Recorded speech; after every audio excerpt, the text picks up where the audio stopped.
I want to tell you about our webinar today. The title is The Future of PA Education, and we have Tony Miller who will be joining us as our speaker today. I also want to thank our webinar series team. It takes a whole team to put on these events, and I just want to thank everybody who puts in the time and effort to make these happen for you. We do have live Spanish interpretation today.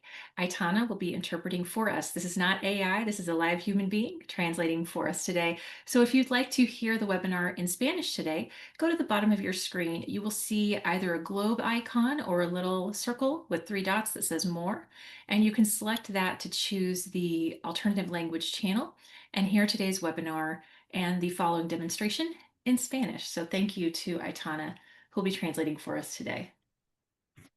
This webinar is hosted by Lecturio. So if you'd like to learn more about Lecturio's platform features and everything that we offer, you can find a link in the chat, or you can scan the QR code that you see on your screen right now. You can scan that, take a photo, and that link will appear in the chat for you as well. I'm your host. I'm Sarah Keith. I'm the Director of Learning and Institutional Success here at Lecturio, and I'm so glad to welcome you all today. Our guest speaker is Tony Miller.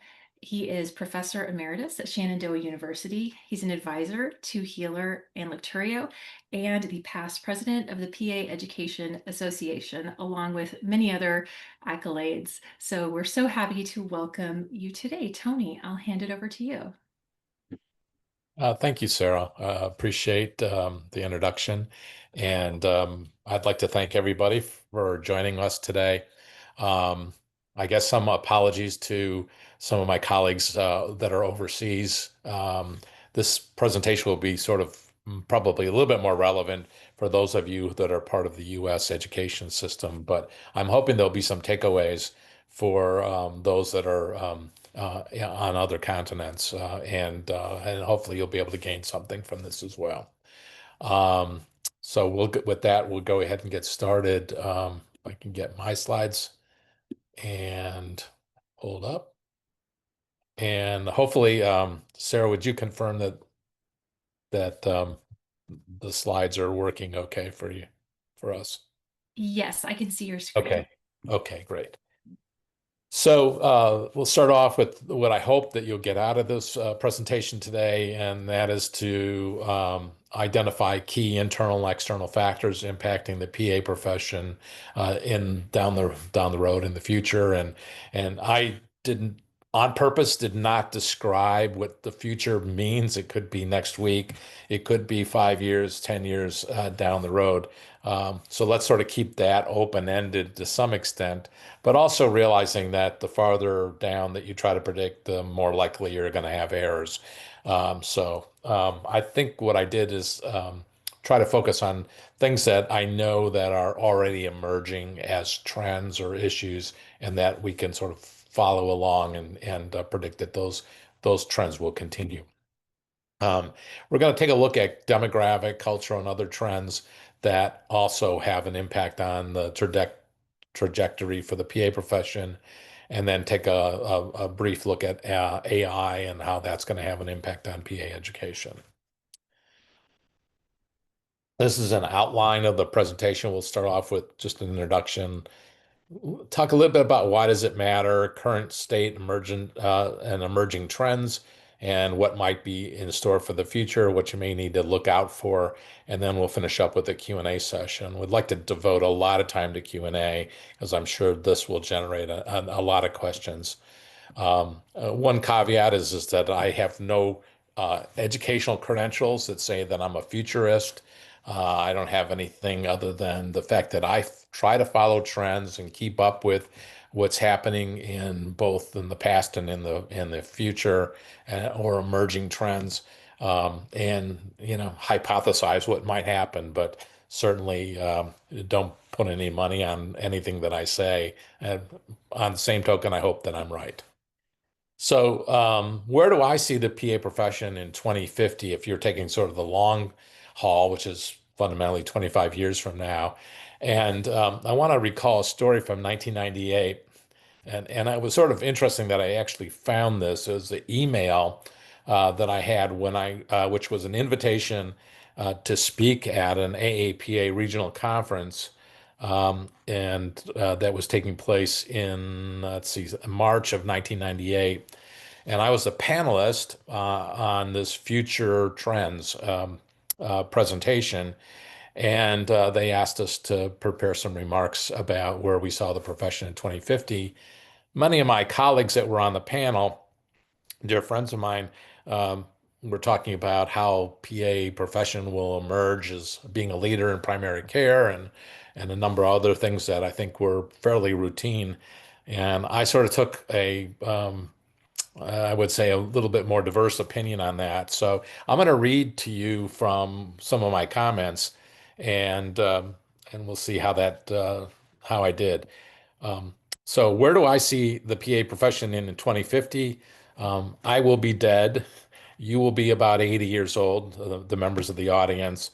You have children in the 45 to 50 year range, and perhaps grandchildren and great grandchildren. I said that the PA profession as we know it may not be the same, and predicted that your grandchild, who may be following your footsteps in this profession, will be called a biological systems monitoring technician or a BSMT. That person will be responsible for monitoring your vital functions, being telepathy primarily, which will be part of our cable Wi-Fi systems that we currently have, and that will be advancing in their technology capability.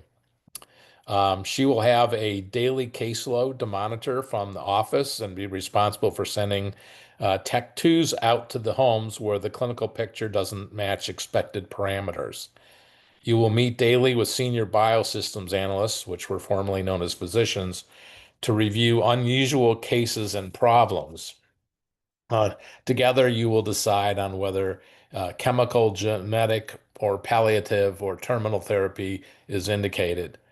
Chemical therapies will be delivered by something like FedEx, and home care technicians will be dispatched as necessary. Um, we also may have PA-like SMTs, BSMTs, who will be mobile based and dispatched where needed. We'll deal primarily with chronic disease management and injury. Um, so uh, we'll probably move to acute care illnesses will be self-managed by patients using some type of remote devices in their homes. Some of this technology is already beginning to emerge. I'm not going to get into it entirely, but that was sort of my prediction in 1998, and some of it I think might come true, but we'll see. Well, that leads us to why should we even be concerned about the future? Why should we be examining the future? Well, one of them is, we could just ignore it and deal with the anxiety that's associated with things that are emerging that we don't necessarily want. Um, we may want to change or divert what we think the future may bring. We may try to resist it, or we may just sit back and reminisce for the good old days. The other alternative is to embrace the future, try to influence the future in ways that we think are positive, create plans for dealing with the future and adapt. And I think the key word here is adapt. I want to start off with what I call internal issues, and I'm not sure if that's the correct word. These are issues that I think are pretty unique to the PA profession and are sort of part of our educational issues or clinical PA issues that may have some influence by external forces, but primarily are things that we're dealing with sort of within our profession or intraprofessional. So one of the things is the name change. There is a movement to change physician assistant to physician associate, and that is continuing. I think it's on track and progressing.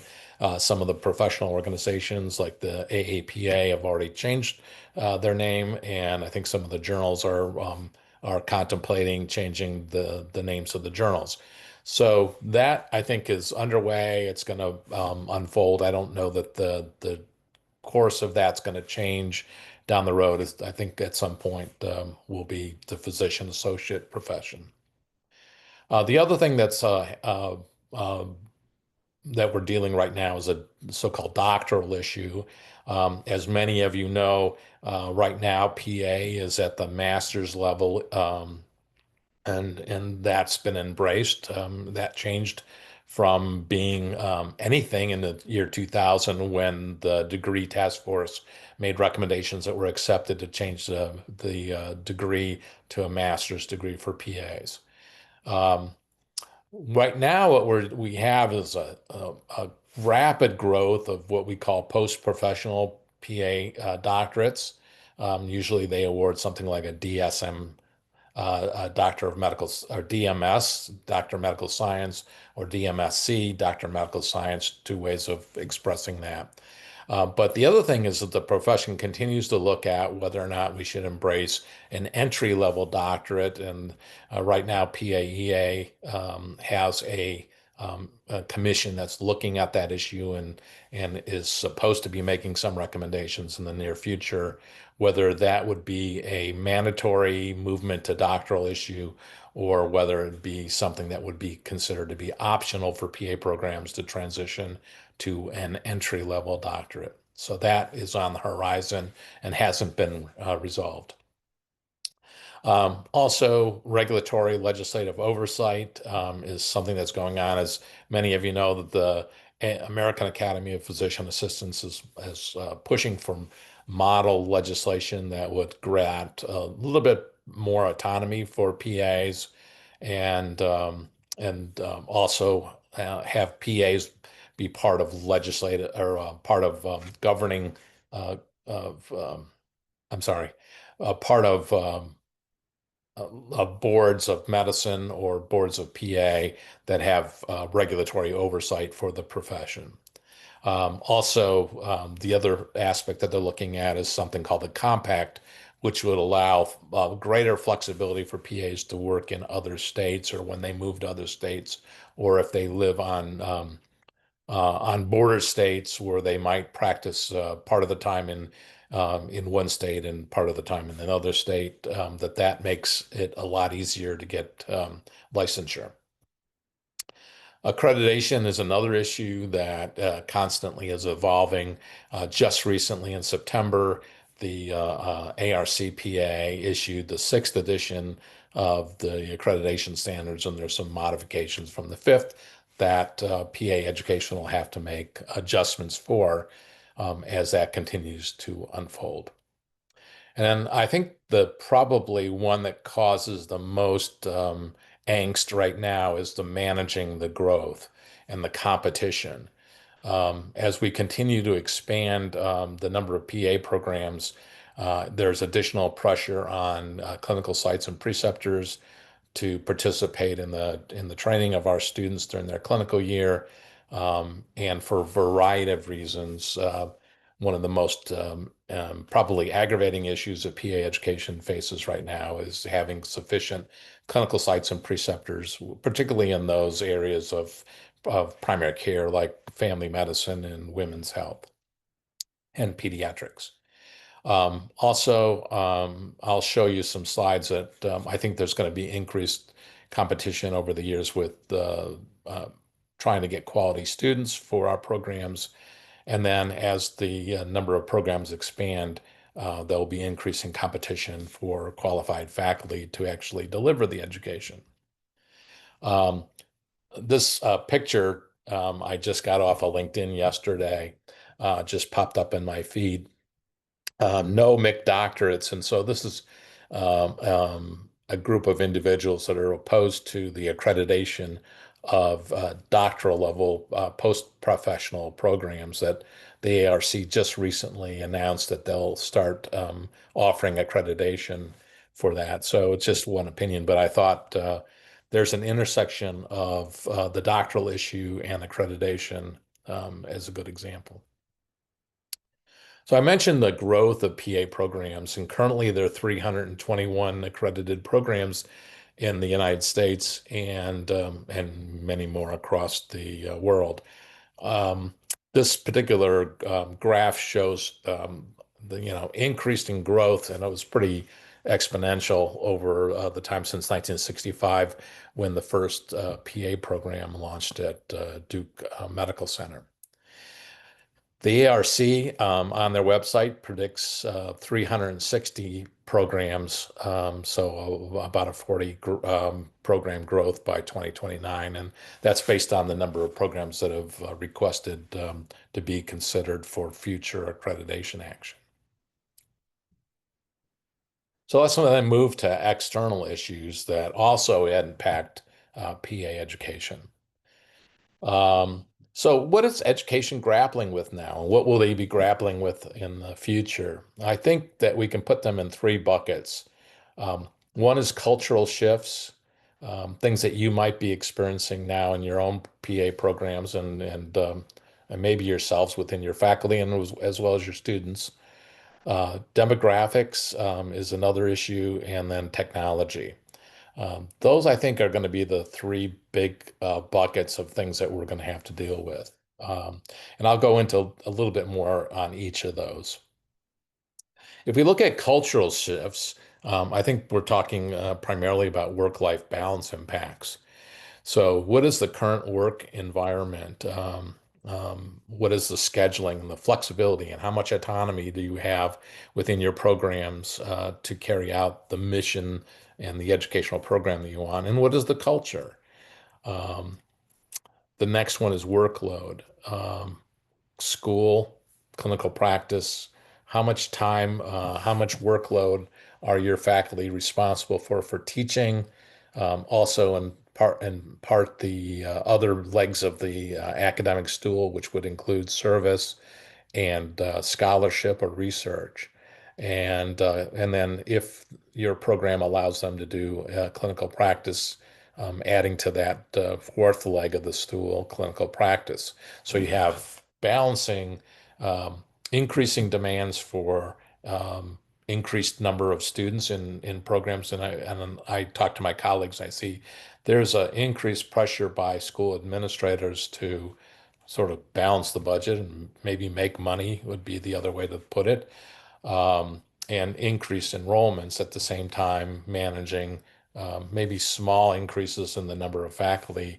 But that having more students obviously increases your workload.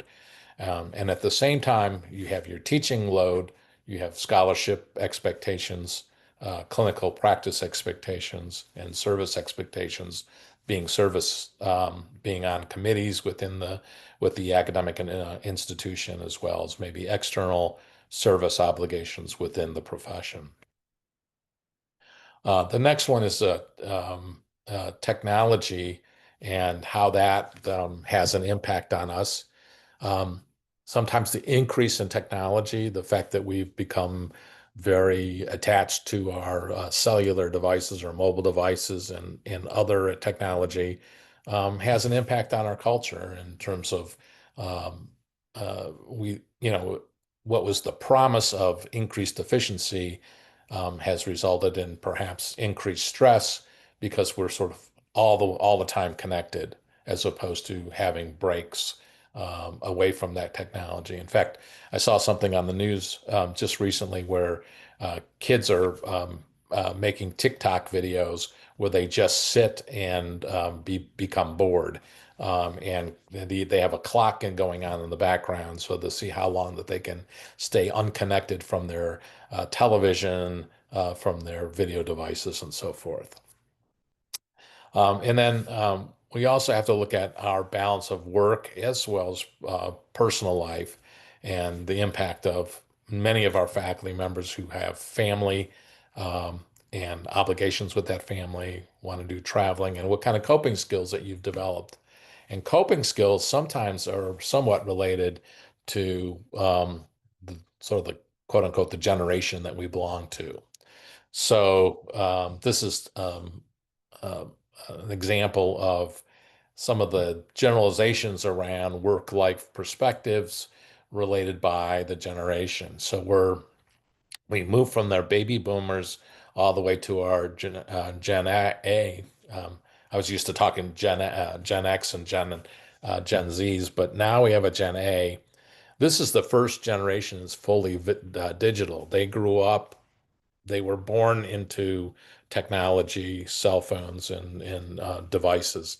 So they're globally collected. They expect tech and purpose-driven work environments.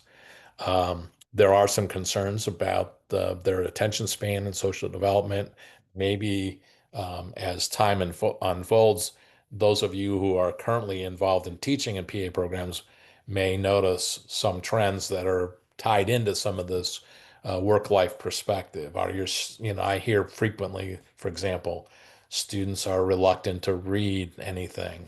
Um, Students are demanding a better work-life balance and maybe less homework and more time off and things like that. So these are things that we have to deal with as the types of students and their expectations change as they enroll in our programs.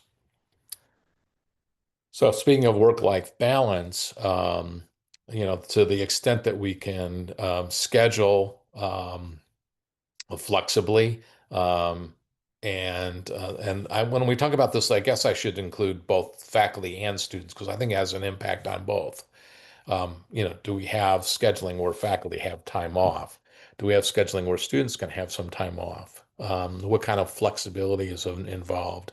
For example, if we mirror what students will get when they graduate in terms of personal leave and personal time off or PTO, do you offer that to them as a student, or are they not allowed to take time off?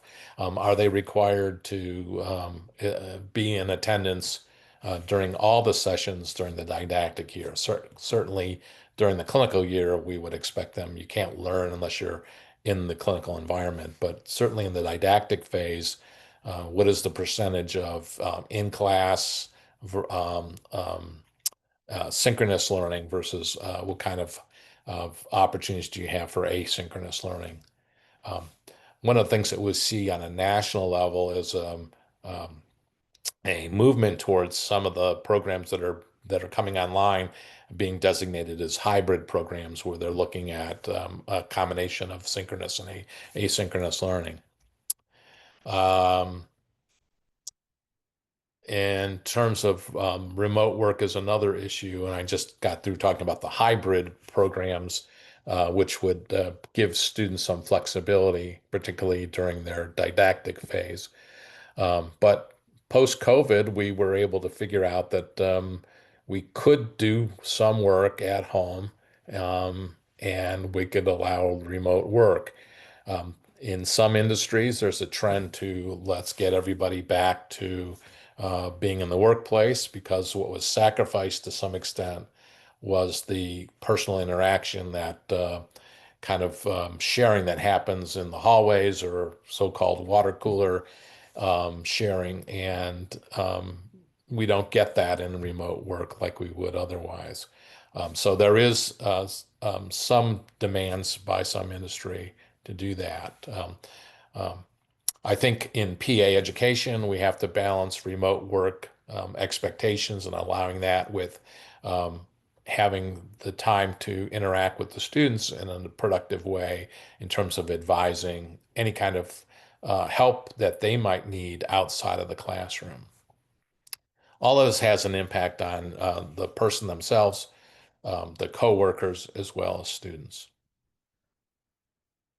So the next thing I want to talk about is the value proposition of higher ed, because I think that has an impact in terms of a cultural shift over time. And this is something that's being questioned nationally. Um, what do we get in terms of value, economic value from having a degree, either a bachelor's degree? Let's start with a bachelor's degree because that's the prerequisite for PA school. Um, and individuals are beginning to question whether or not the higher tuition that is being um, charged for education is really valuable.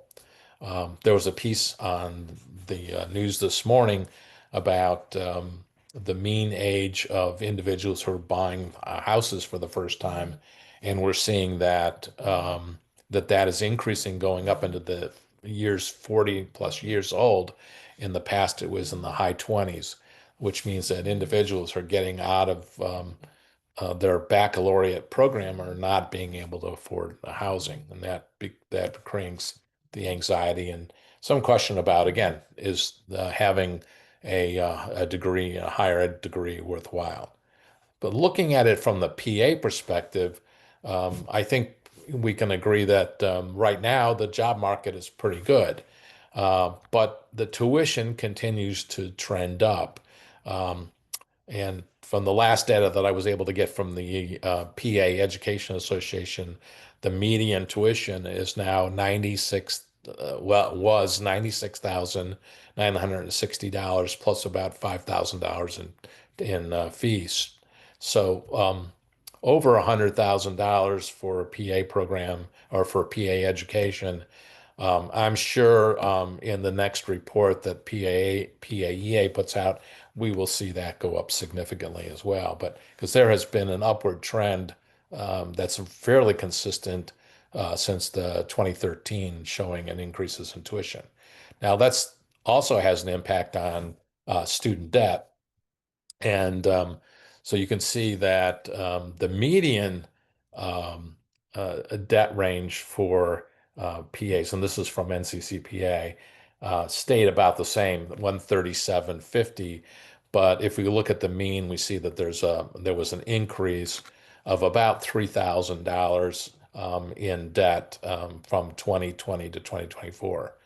And I think an interesting part of this data was that 36% of those that were surveyed indicated that their educational debt will influence their choice of specialty, which means that some specialties may suffer because the pay is lower, and as the debt goes higher, students will be seeking um, to work in areas where they have higher salaries. Let's now switch over to talk about some demographics, which sort of ties into students again. Um, the number of high school graduates in the United States is projected to peak around the 2020s and then decline. So we sometimes talk about the student cliff. And what we're doing is we're seeing less students enroll in. Well, first of all, there's less students because there's less children being born, and less of them are deciding to attend higher ed.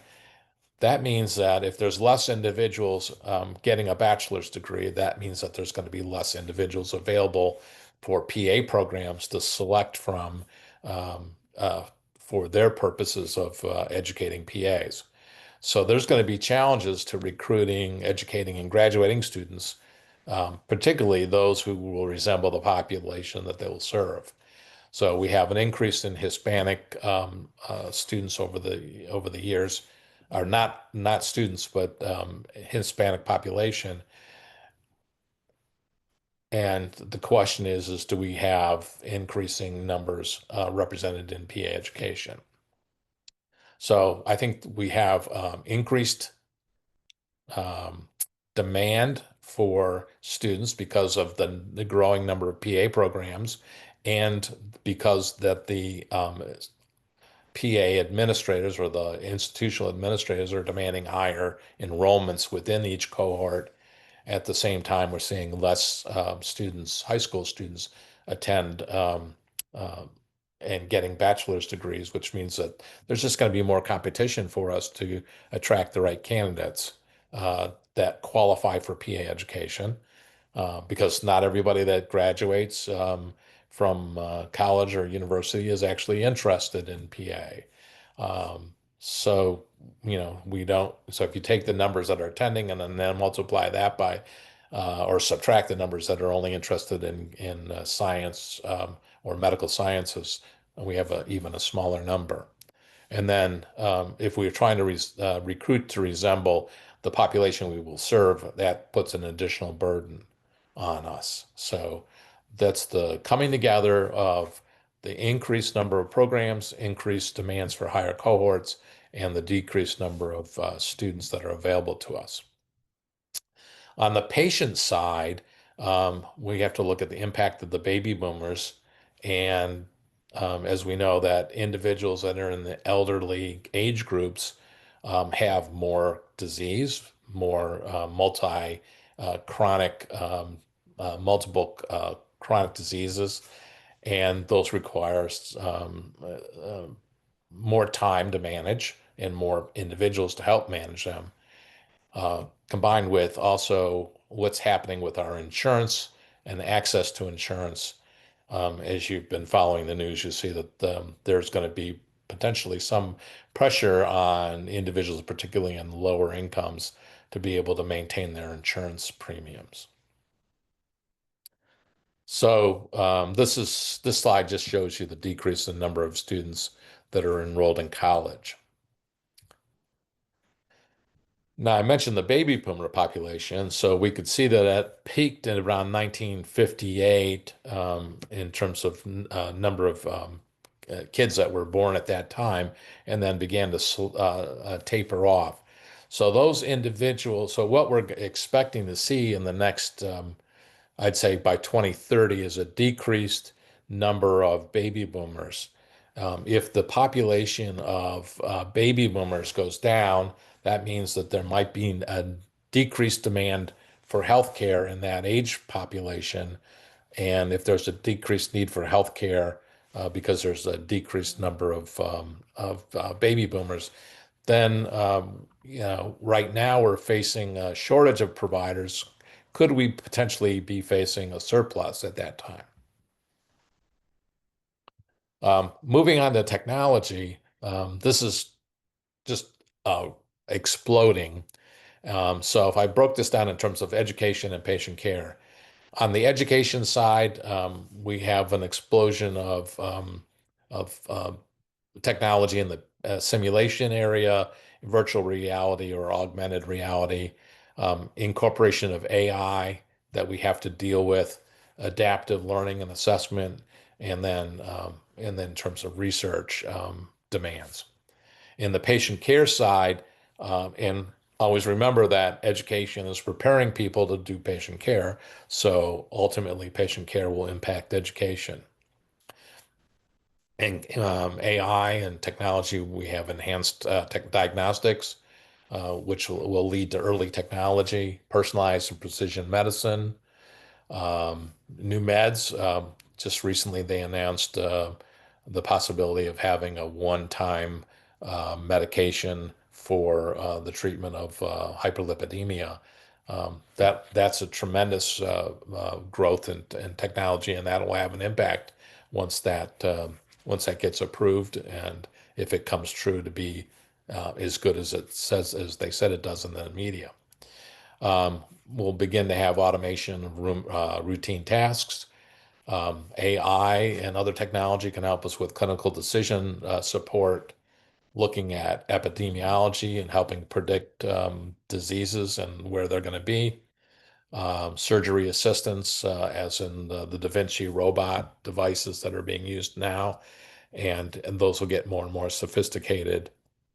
And then how technology will be involved in patient engagement and self-care at home as well. So all this is going to have an impact on us down the road.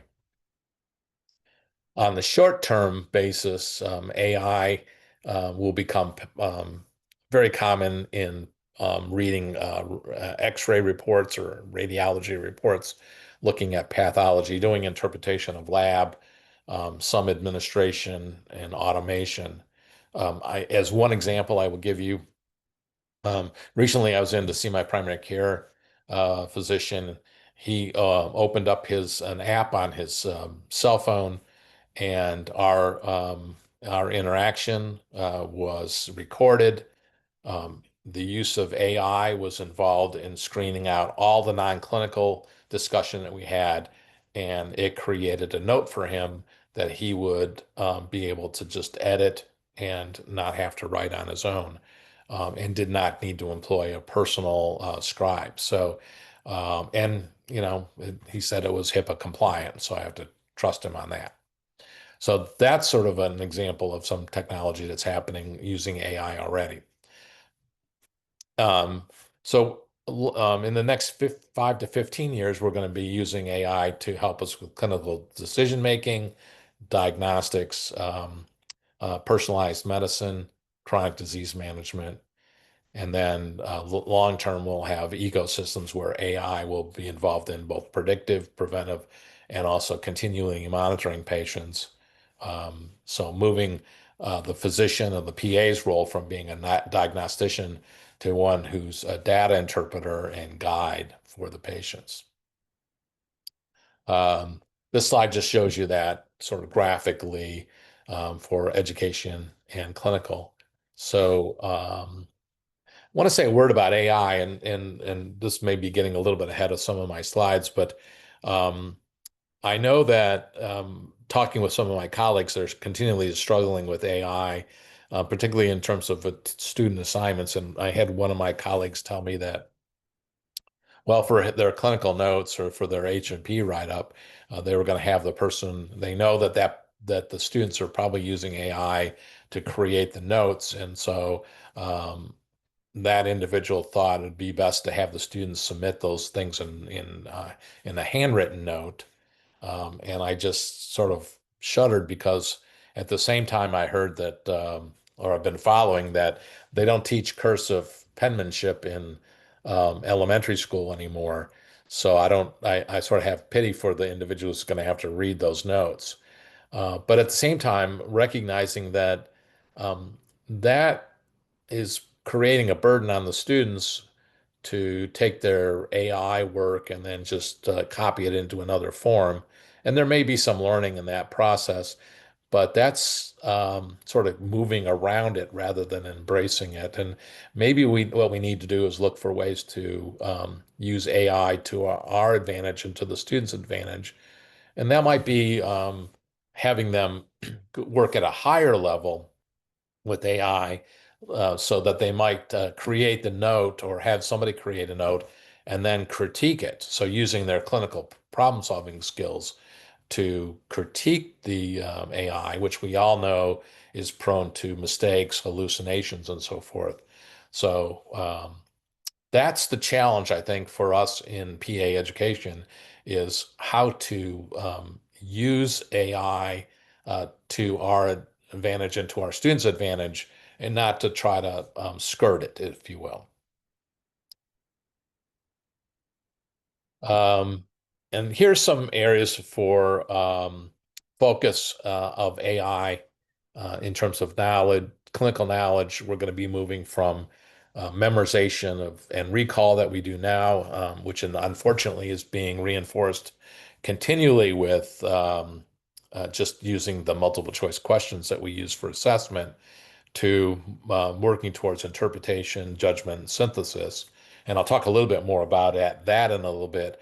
And what are some of the tools that we can use in education to move our students from memorization recall to one that really challenges their clinical reasoning. Um, I think in patient care, we're going to move from episodic care to one where we're using technology to monitor patients more on a continuous basis and then having data-driven, relationship-driven centered care. Um, Again, moving in the learning mode from my didactic lecture-based sage on the stage kind of teaching to one where we're using simulation and AI personalized learning to help benefit the students with their clinical reasoning. Um, and then I think looking at what kind of procedures that we're going to be using and what we're going to need to be able to teach in education that are going to, and those skills that are going to be needed not in the past, but in the future. Um, I'm old enough to know that when I went to PA school, we had to do a manual blood count. We had to do gram stains. I don't know any PA program that teaches that now, but right now, for example, PA programs are struggling with not only AI, but also things like point of care ultrasound which I'll talk about in a minute, and use of AI and maybe telemedicine. And speaking of telemedicine, if you look at the sixth edition of the PA standards, there's now a requirement to involve that in the PA education. Um, our role as an educator will switch from being an information source to being one where we're going to be a coach and mentor. So I mentioned POCUS is one of the things that we had to struggle with, and it sort of anytime new technology comes up, I think these are the questions that we might need to ask ourselves because things will continually evolve. Will this be expected for PAs to be able to do both locally or on a national basis? Some things are regional. What kind of proficiency level will they need to have? Um, I don't think that anybody would expect them to be the same proficiency as an ultrasound tech, but I don't think just giving them a sample in the lab and saying, "Oh, go practice this," and come out with actually just an understanding, but no level of proficiency is going to be useful. What is the breadth of the skill set? Are we going to teach them abdominal scans, cardiac scans, or are we just going to use it for accessing vascular structures? How do we make space for it in the curriculum? If we are going to move to a level of proficiency where they're going to be actually have a skill set that they can use when they graduate, it can't be a lecture only that we can put in 1 hour in the curriculum or 1 hour in the lab. We have to make space in the curriculum. And if that's the case, what do we decide not to include in the curriculum because we have a limited number of clock hours that we have available to teach? And then we have to find a qualified teacher. Do the skill sets of our current faculty match that of what is going to be expected with this new technology? And then cost always is an issue as well. Although the cost for point of care ultrasound equipment is coming down, I think it still, for some programs, could be cost prohibitive. So all these issues, I think I used POCUS as an example, but I think if any new technology is coming down the pike, telehealth and so forth, I think all these questions will be relevant. So we're beginning to wrap up right now, but I have some key takeaways and some things for you to consider. Um, Educators need to continue to monitor external environmental factors, and that is so important um, so that you can see what's happening in the environment, what's happening in the geopolitical environment, and are those things that, for example, under the current administration, uh, um, presidential and executive branch administration, are the things that are being influenced right now, are those going to continue, or are those going to be short-termed and things will change, for example, on the health insurance, or are those going to be long-term impacts? Are the clinical innovations that are coming down the line, do those need to be incorporated in our curriculum so we can ensure that we have relevance in the clinical practice? Um, we need to monitor external impacts related to customers, both students and employers. What do the employers say that they need? What do the students need in terms of their learning environment?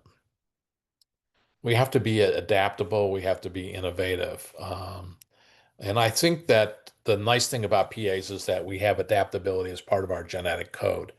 Um, some of you might remember that, right in the early years, the PA profession was really primary care generalist motivated, and we really didn't have a role so much in inpatient medicine.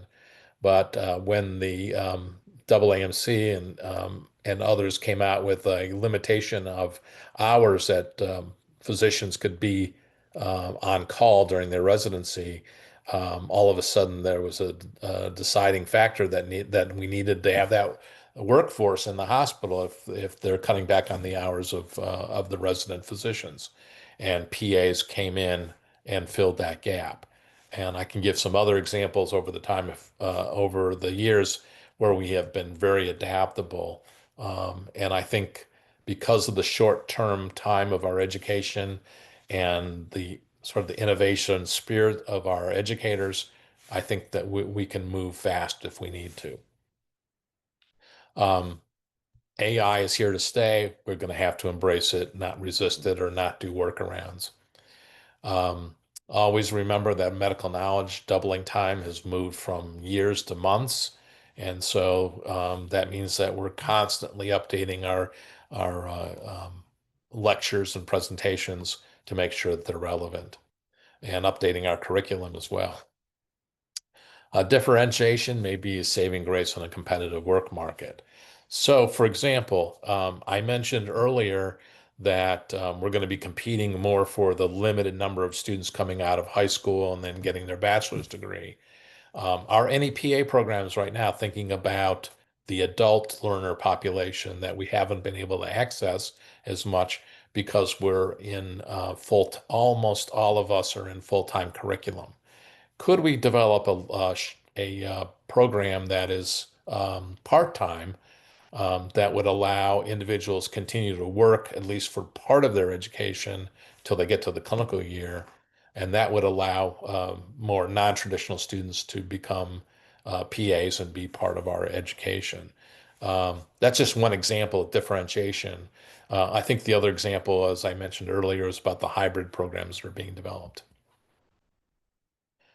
Um, As far as the future goes, current shortages of PAs, physician NPs will be impacted by demographic shifts in the baby boomer generation as that slope begins to fall and we don't see as many baby boomers. But also, what we don't know is the clinician retirement. The average age is for physician is 54 years old. The average age for PAs is 41.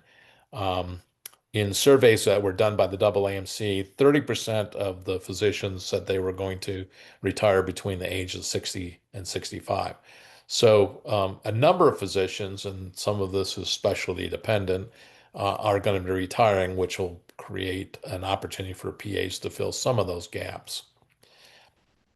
PA programs will be challenged by increased competition for student candidates and clinical training sites. Um, I'm sorry, I don't have anything futuristic to talk about how we're going to manage clinical training sites, the shortages of preceptors. I think one solution package was to throw money at it by paying preceptors and sites. I think that trend will continue. Probably they'll continue to ask us for more money every year. One of the things I have been seeing is that we're moving somewhat, at least I've seen this in some programs where we've always had a one-to-one relationship for student to preceptor, and now some programs are moving to have two or three students assigned to one preceptor, so that changing the workload a little bit, allowing to access more clinical training sites than that mechanism. AI will continue to impact teaching and assessment. AI and technology in the clinical sphere must be monitored so that students are prepared when they enter practice. I was thinking about this a little bit today. For example, one of the things that AI can do probably better than anything is look at a retina and diagnose the pathology. If you put that image into AI, and maybe it's just emerging, but at least I know that that's an opportunity for AI to really have an impact. Well, we still need to continue to teach our students how to do fundoscopic examination, or is that going to be considered to be not relevant down the road? Um, all this happens, we have to continue to balance our humanism and the technology. Um, yeah, people still probably, not probably, people still want to have that human interaction with their provider and not robotics and not a screen, but to have somebody who's willing to sit there and listen to them with whatever their chief concern is. All this means that our clinical thinking and reasoning skills are imperative. We have to continue to focus on teaching those kinds of skills because in an AI environment and a technology environment, the memorization of facts and figures is not going to be as relevant. And I think one of the things that that we'll talk about at the end is give you a demonstration of Healer, which is one of those tools that Lecturio has to help your students become better critical thinkers and use clinical reasoning skills. Some of the other facts that you want to keep your eye on is the political landscape that impacts higher ed. And you probably, if you follow the Chronicle of Higher Ed, you'll see that on a daily basis. Reimbursement and health insurance is always going to have an impact on access and demand for health care. And we all know that premiums continue to rise irrespective of what's happening in Congress. Uh, but they continue to rise nonetheless, and that's going to have an impact. Um, Healthcare teams, I think, are going to continue to be imperative uh, be- to manage individuals and also to take advantage of the different unique skill sets of the other members of the healthcare team. Switching from uh, care of acute disease to more preventive care, I think, is important. Um, Looking at healthcare policies and quality initiatives, I think will continue. And then all this, we have to continue to make sure that we're managing and following our bioethical principles in terms of our care of individuals, in spite or with the assistance of technology. So that's what I had to say for today, and we're ready to start moving into Q&A right now. Excellent. Thank you so much, Tony. That was fantastic. And I know we all appreciated that so much. I do have a few questions for you, and I want to let the audience know. If you have additional questions, please feel free to use that Q&A box you'll see at the bottom of your screen. You can type those in there, and we will get to as many of those as we can in just the next few minutes. And after the Q&A, we will have a demonstration of Healer, as Tony mentioned, our clinical reasoning tool. So first, I have a question about how can the profession incentivize specialties that pay less to offset that specialty selection based on student debt? Uh, Boy, that's a great question. I don't know that the PA profession could influence that in any direct manner. I think that typically the specialties where PAs are making less money is also the specialties where physicians are making less money. Probably case in point is pediatrics is one of the lowest paid specialties. Physicians make less money, and if PA works in that practice, they will make less money. And often, if you take a look at the ratio of physician pay to PA, it's fairly constant over time. Um, Unless we have an influence on in terms of demand, that might have an impact as well. Um, so if there's a shortage of, for example, individuals in orthopedics, then you would expect the natural events to happen is that the pay would go up. Um, but the pay is influenced by many, many things, and probably one of the biggest things that influences is the reimbursement. And the way we have set up our policies in the United States is the more procedures that are done, the more money that individuals make. It's sort of a procedure-based reimbursement. We don't get a lot of money for doing preventive care. We do a lot. We make more money for intervention. So I don't know that we can have a lot of influence in that. Unless maybe you run for Congress. Okay, thank you. We have a question, thoughts on the recent decision of allowing PAs to be medical directors at training programs? Oh, that one hurts. I didn't expect that coming out in the sixth edition. So I'm still sort of struggling with that.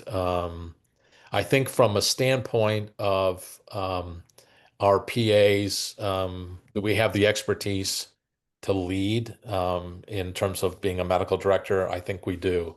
My concern is that if a PA is a medical director, And particularly if they have another role within the program, how that's going to help, how that will have an impact on the culture within that program.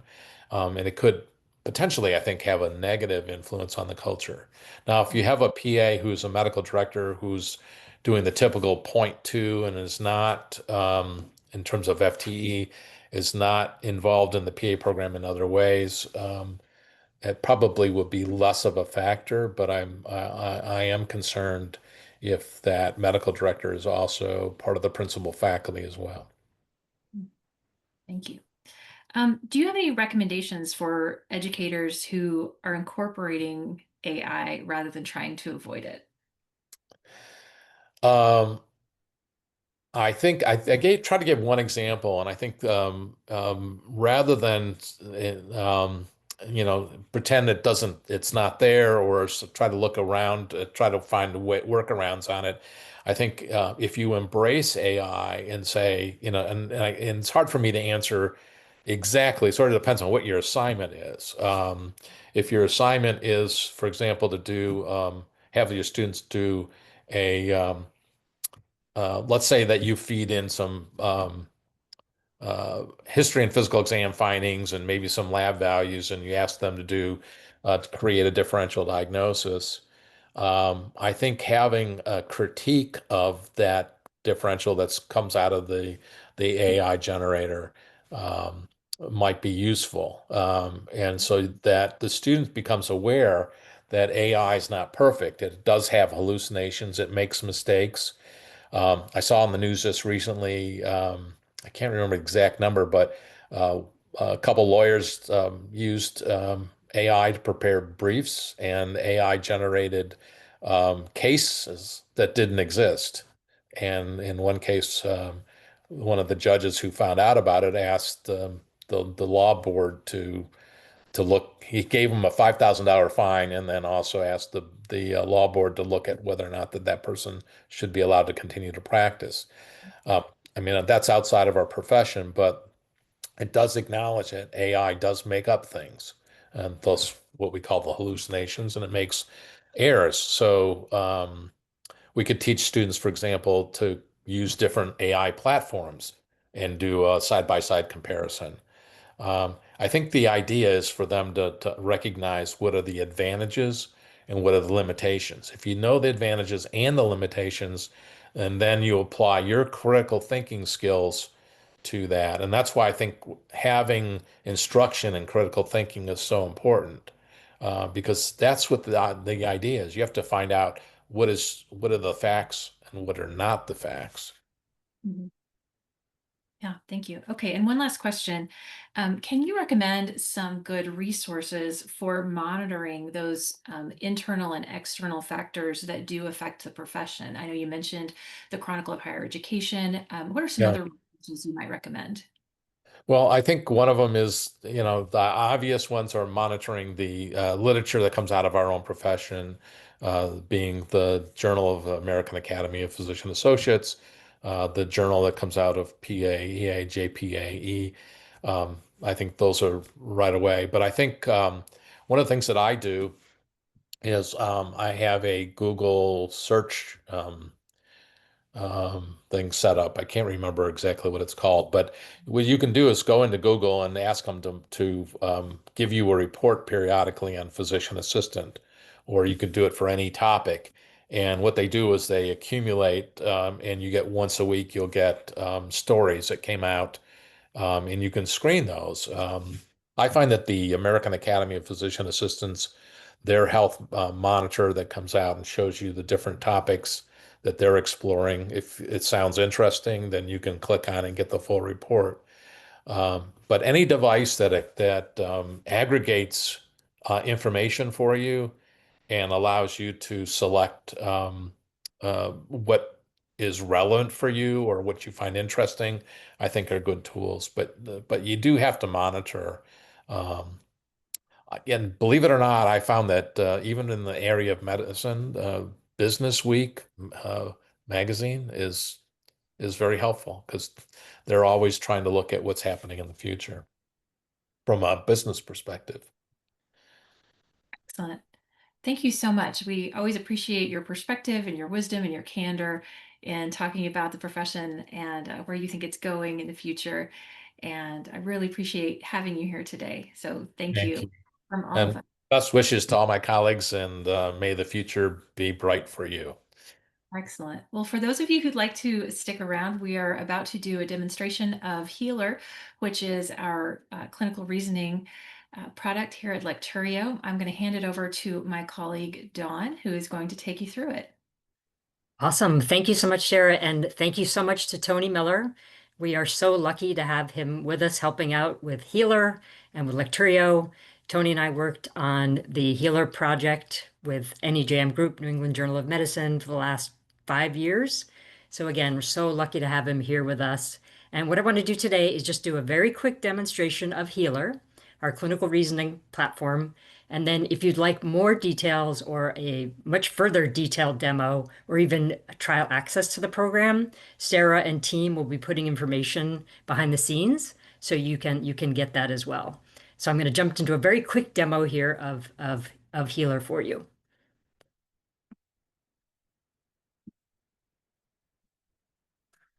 Okay, so are you seeing my screen there where it says Yes, we can internal see you. Lecturio? Excellent.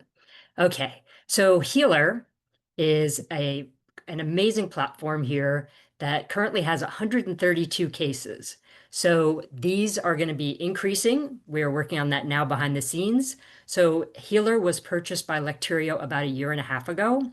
So the combination of Healer and Lecturio is a perfect combination because Healer has the clinical reasoning cases, and Lecturio has the knowledge and the QBank and some amazing AI features that we can show you as well a different day than today. So what I want to start with, though, is just a little bit about what kind of cases we have in Healer. And Healer can be used for your didactic year. Healer can be used with your clinicals. So we work with many PA programs where, again, they're using the cases for the first year or their second year. And coming in here, we have 132 patient cases. So I'm in the educator portal, very easy to use. You can use cases here where you can decide to filter. Maybe you're looking for pediatric cases, or you're looking for a certain type of an organ system case. Maybe you're looking for something cardiovascular. So when I give that information in, then I can see there are 25 cases that might fit what I'm looking for. These are also broken down by difficulty. So you can use the filters to find your cases, or you can use this main platform here in the middle. So in Healer, this was designed based on a study, actually something written for New England Journal of Medicine in 2006 by Dr. Judith Bowen. We call her the godmother of clinical reasoning. But what she did is say that as practicing clinicians, you already have a mental model. When you walk in the room, you're thinking of findings. Findings lead you towards differentials. How do you teach that to students? So what Healer does is break down the process. So Healer takes you from triage, history, physical exam diagnostics, and it actually leads to a Venn diagram at the end of the case, which I'm going to show you today. So in the educator portal here, we can see here's the patient's name, here's the chief concern. This is all that your student would see.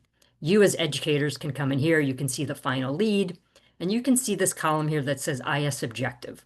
And IS objective is illness script objective. In Healer, we talk about building illness scripts. So for this case, these are the top 3 differentials here that are going to show up at the end of the case in the Venn diagram. If you don't use the terminology of illness scripts, don't worry about it. You are already doing it. You're just maybe not calling it that. Problem representation. This last column here is the final problem representation for this case. So in Healer, what we're doing is we're tracking triage, history, physical exam, diagnostics. What information are your students gathering? How are they writing those problem representations? In Healer, we're teaching them how to use semantic qualifiers, words like acute. We're teaching them how to chunk data. So again, whether you call it problem representation or SOAP note or HPI, this is the structure of how you would come in and look to find a Healer case. I'm actually going to go to a case now again because don't have a lot of time today, but I just want to show you what a patient case looks like.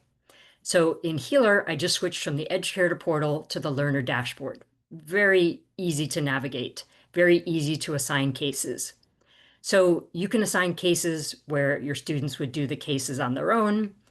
The other way we love to use Healer is actually to do cases live with groups. So if I were faculty and I wanted to come in here today and I wanted to go live with the case for my students, I would come into the practice area because I am an educator and I have access to all cases.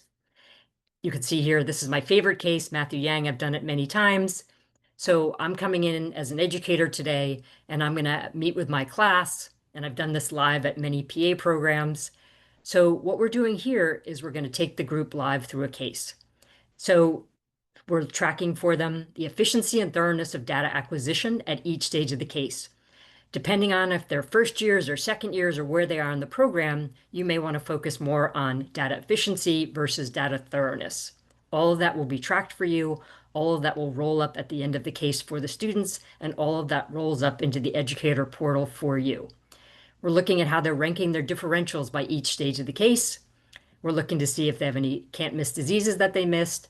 And then we're looking to see what their lead was before they received feedback. And then we give them an opportunity to build this Venn diagram, and we call that illness script instantiation. And again, we'll do this live today. Then we're tracking what the students are putting for their problem representation, how they're writing it at each stage of the case, and also we're tracking how they're writing their management plans. And Dawn, Currently, these I'm are, still seeing your main screen, just so you know, in case you're trying to show us the other screens. I'm still seeing the Matthew Yang Welcome to Healer screen. oh, okay, let me see. Yes, that is correct. Okay. Great. Just wanted to make sure that's where we were. Thank you. Yep, no worries. Thank you. Okay, so I just jumped into the case now. So what now you see is triage, history, physical exam, diagnostics. It's called DX pause, and then the management plan. So healer cases take about 20 to 40 minutes to do if you assign them to a group. If you assign them to, you can also assign them to one person for remediation. So in here, as I'm coming into this case, Matthew Yang came in today with a cough. We need to think about what's important. So we are capturing findings here. I'm clicking on these findings here, and they're going up into my finding area on the right-hand side.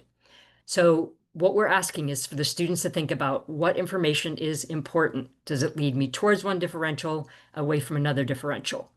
So again, if I were doing this live with a group, I would say, what brings you here today? All right, group, before I click on I've been coughing, what other questions do you want to ask? When did it begin? Is it productive? And in Healer, we're different than anything else that is out there. So we're not asking the students to type in the question and wait for a response. We are saying, here's the information. Does it help you? Does it lead you towards one differential, away from another differential? So I'm capturing all this finding information here. And then what I would say is now I have to update my problem representation. And it's an open field. So Healer can be used in Spanish as well. So this can be written in Spanish, and the entire platform can be switched into Spanish as well. So a 71-year-old male presents, and I'm not going to type this out today for time, but just to give you an idea, something where this would be compared to what the NEJM Healer expert had at the end of the case. We'd be tracking a 71-year-old man presents with a subacute, non-productive, persistent cough, tachypnea, and a normal oxygen saturation. So at this stage of the case, again, I'm working with the group. What differentials do you want to come up with? They say older man. Okay, COPD maybe. So we start typing in COPD, and all these potentials come up. All right, we're back in the world of COVID. Let's think about that. Older man, again, some lung issues. Maybe we're even thinking lung cancer. So again, I'm just doing it very quickly today, but to give you an idea, you can now move these differentials up and down. And all of this is being tracked for you, and all of this is being captured for you. Then we move on to the next stage of the case here, which would be history. And here we have medical history, family history, social history. So these cases are available for you to use. Again, to use live like I'm doing it today, to assign to your students, and Tony's favorite, to use for remediation. So here, medical history again, what should I be capturing here that's important? Again, maybe it's important about lisinopril. Then again, doing very quickly today, family history, and then social history. So we know how important this is to capture all of the social history. So this person a smoker? All this information again here. There's a cat involved. Cats are good. I drove back from Texas, Arizona last week. So in a case like this, if we didn't ask things like recent travel, we would completely miss this case. So again, to be very quick today, this is a person who recently traveled, so maybe pulmonary embolism, but I'm hoping you can see how you could use this in your programs, how dynamic this is, how you can make this a very active experience. So then we look at systems here. And again, I would ask a group, what systems do you want to go into? We're going to probably think respiratory first. And again, Healer can be used in your first year when students don't know what questions to ask. So it can help them with that. And then it can be used later on because they know what questions to ask, but then it helps them figure out what is important, what is not important. So I'm looking here at respiratory, and then I'm going to go quickly here just cardiovascular because it's an older man. And I hope you would see how much fun this would be to do with a group or even by yourselves. And then chest pain. So again, it's giving me all these questions here, and I'm gathering all this information here in my diagnosis pad. So I would be updating my problem representation here with all this new information that I've gathered, and then I would update my differentials. So again, maybe something bacterial. So again, all these possibilities are in here. Maybe we're thinking again pneumonia, but just to show you a little bit of how you would move the differentials up and down. Then we move on to physical exam here. And in physical exam, we are not saying that you're looking at an avatar that's moving. We are saying that this is information. We have done these procedures. Lung aeration, lung sounds decreased in right upper lung field. Okay, that's very important. We're gathering that information. Where it fits so well with Lecturio is, say this was a case where you had to auscultate the abdomen. In Healer, you would say, okay, this was done. But in Lecturio, you can say, well, how do you do this procedure? I don't understand.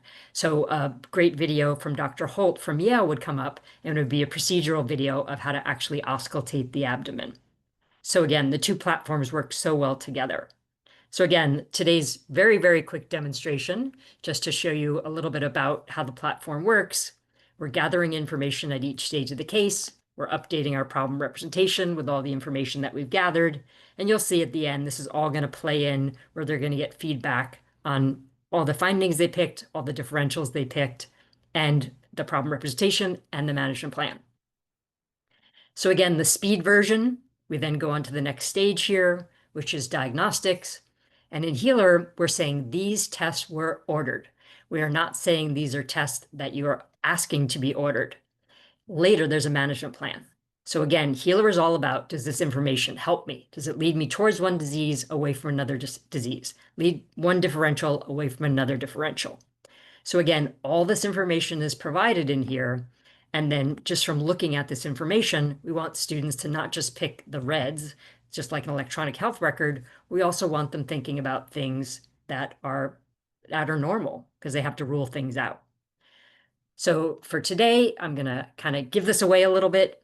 So it could be a valley fever type situation, a coccidioidomycosis because this person recently traveled, but it's an older man, so it still could be lung cancer, all possibilities. I move on to the next stage of the case here, and now I'm going to start getting some feedback. So I finalize and reflect. I'm going to leave lung cancer today as my final lead. And I'm asked now, how confident am I? And for today's purposes, I'm unsure, but we're tracking all this for you, which is very important. How mentally demanding was this encounter? That's definitely something you want to know. See if students are struggling, see if this is easy for them. And then we start getting amazing feedback. So here at each stage of the case, we're seeing what findings we matched to the expert, what findings we missed. You will start seeing patterns. Some students are going to be better with history than they are with the physical exam. So all of this is being tracked for you, and all of this rolls up into the educator portal. We're also tracking efficiency of data acquisition and thoroughness of data acquisition, which again vary by year in school.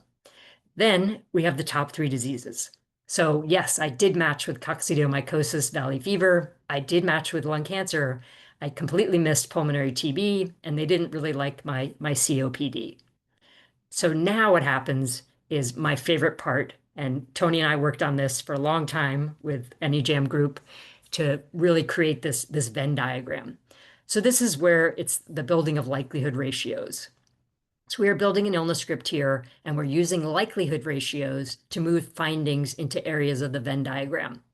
I've worked with many, many programs, and a lot of people say, oh, we do this on the board, or we take time to have the students write this out. This is created for you so you can use it easily for all your students, or again, live in front of a group. So what you're doing is you're using likelihood ratios to move findings into the area of the Venn diagram. And the Venn diagram here is lung cancer, pulmonary TB, and coccidiomycosis. So I am using likelihood ratios to move these findings into the Venn diagram. And again, I'm not doing this for right or wrong today, just for functionality. You can also use the columns on the left-hand side if you don't want to use the drag and drop feature, but it's all, again, about likelihood ratios. So likelihood ratios, some lead you towards one differential, others lead you away from a differential. So again, I'm moving the green findings in, the red findings in, the less likely findings, and now I submit my case. And again, this is the speed version. Love to take more time and show you more about Healer. And now I have the option to now, after I built that Venn diagram, think, it is probably valley fever, but I'm not ruling out all these other possibilities. So I'm not ruling out lung cancer. I'm not ruling out pulmonary TB completely. I'm saying it's probable. And then here I'm capturing management plan, further labs, imaging, and procedures. And for today, I'm just going to put information in, referrals to specific specialties, pharmacologic treatments, patient education and counseling, timing, disposition, discharge, but degree of concern here. And then when you submit the case, this is where you get some incredible feedback. So if students are struggling with how to understand how to write problem representation, patient note, SOAP note, this is where we show them, again, the case progresses, the story unfolds. In triage, we realize, again, this person is a 71-year-old man. We're gathering some information, but at each stage of the case here, you can see how it gets refined with all the information we're gathering. So we're teaching how to use semantic qualifiers and how to chunk data. And then I'm honest, I was not similar to the expert here. And then I have my management plan. And the goal of Healer is the next time they see a similar patient, they will think they will have this file cabinet in their brain, and they will pull out that file cabinet and they say, on a patient, I remember that Matthew Yang case. If I had just asked about recent travel, I wouldn't have thought lung cancer. I really would have thought valley fever. So here you can see what I wrote for the management plan, and then what the NEJM Healer expert wrote for the management plan. So this is going to be so useful to the students and all in one place. So this allows you to have 132 cases that you can assign, that you can use live, so that you have cases that are preset for you. And then at the end, you actually get some incredible feedback. So we use probabilistic reasoning in Healer. So just to go quickly through these reports, this report here is called diagnostic accuracy. And what you're seeing here is on the left-hand side, we're saying the probabilistic reasoning, 20% likely acute COPD. But why? We want them to spend the time going through the but why here. 20% likely community-acquired pneumonia. Okay, then I'm seeing what differentials I picked compared to the NEJM Healer expert in this situation. There are my can't miss diseases there. And then as I scroll through, now as I move through each stage of the case, now the percentiles are changing.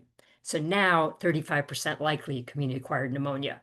And again, we use probabilistic reasoning here to really teach information, but we really want them to take the time here. Please take the time after a Healer case to read the why.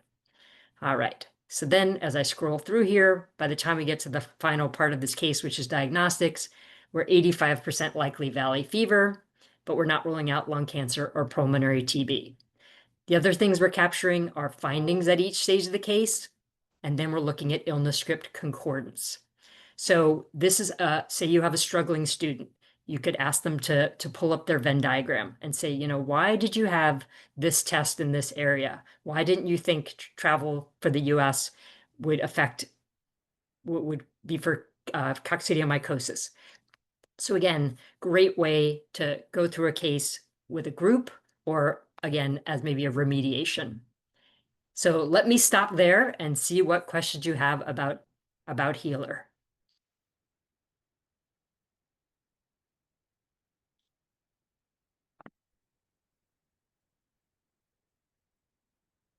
Okay, any questions?